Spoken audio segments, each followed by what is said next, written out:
Hey, it's Jesus here. I was wanting to let you know that it's not the rapture. It's not time for it yet. You still got some time. But I wanted to talk to you about something that seemed important at the time, and it still mostly does. And that's about evolution. Now, this isn't a rant, science versus evolution. The thing you have to understand about that is they cover two different fields of the human experience, period. They do. Religion covers what happens afterwards and what came before, at least what we believe came before, based on what my father told me, and he told me a lot about the issue, but evolution doesn't cover that. Evolution covers where man came from based on the evidence we have, fossil records, things like that. That's just how science works. Religion works in what's passed down. Science works and what can be proven based on the evidence. Now, that's not saying that things that are passed down are wrong. It's or right. I mean, it's possible. Based on what my father told me, it could be wrong. I don't know, but all I can tell you is what he told me. But I also know what the evidence tells me. Now, as of right now, the evidence tells me that our great, great, great, great, great, etc. grandfather was a primate, a primitive one compared to humans and apes and all this other stuff.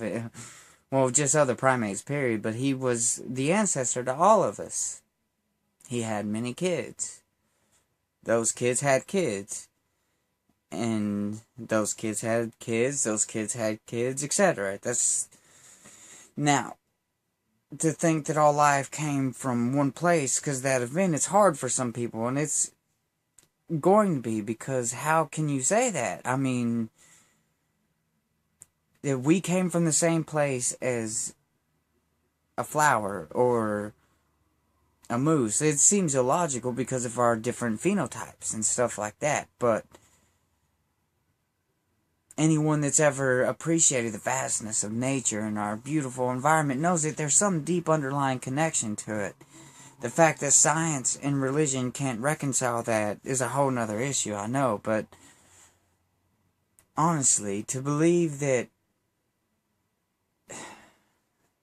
the evidence is wrong, though, is a destructive thought altogether. The evidence is there for a reason. That you can't believe the scientists are just putting stuff there or making stuff up as they go along or falsifying experiments. That's, if you have such mistrust in science like that, why are you using the internet? I don't get why this is so hard for people either. I mean, there are holes in evolution. Because apparently my father didn't put everything there that needed to happen, that everyone would see it as obviously as others do, but to say that there's holes in the fossil record implies that every person or everything that has ever died has gotten adequately buried and is in a nice little spot where we can easily find it. That's ludicrous too. Most of life has gotten eaten in some form or another anyways. That's the way it works. The food chain.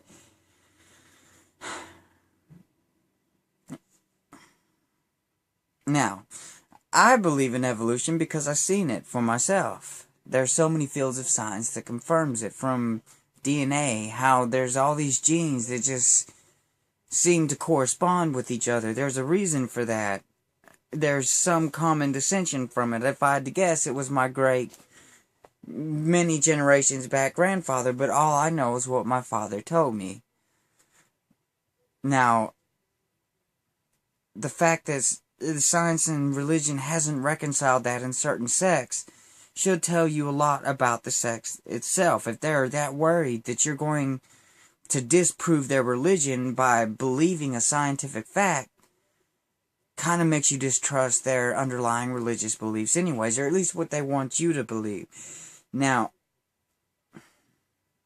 I'm not saying that all religions are wrong, obviously, but if they are so worried that you're going to disprove them by learning things that have changed human nature for the better, our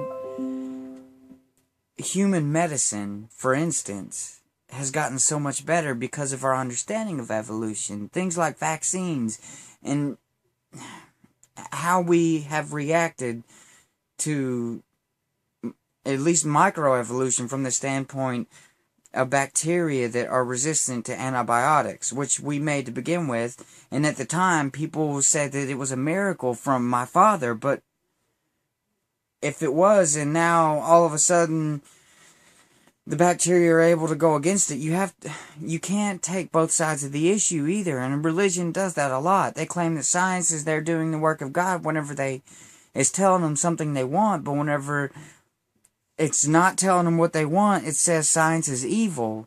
And again, why are you on the internet? Why are you going to the hospital if you believe that all this magic comes from just believing something? And why are you still alive, for that matter? Why are you still eating if you really believe that you're guaranteed an afterlife in whatever way, either it be in my Father's kingdom or in Zeus's kingdom? Why are you still here if you believe in that so deeply? You can't destroy medicine for people that need it because of your beliefs. And as for the science classes, wanting to teach creationism in science classes, there's a lot of things wrong with it. You can argue probably equal time, but you have to understand that science does not try to discuss such things. It doesn't deal in absolute truth. It deals in what there's evidence for. And if your religion is so based on things that can't be evidence for, then it doesn't belong in science class, period. How would you feel if every time you mentioned Genesis, or the preacher mentioned Genesis, in the middle of a church sermon, they also had to give equal time to the theory of evolution? That doesn't seem fair, does it? And at that point, I want to end. But I actually do have a question for theists and for atheists or agnostics, Christians, Muslims.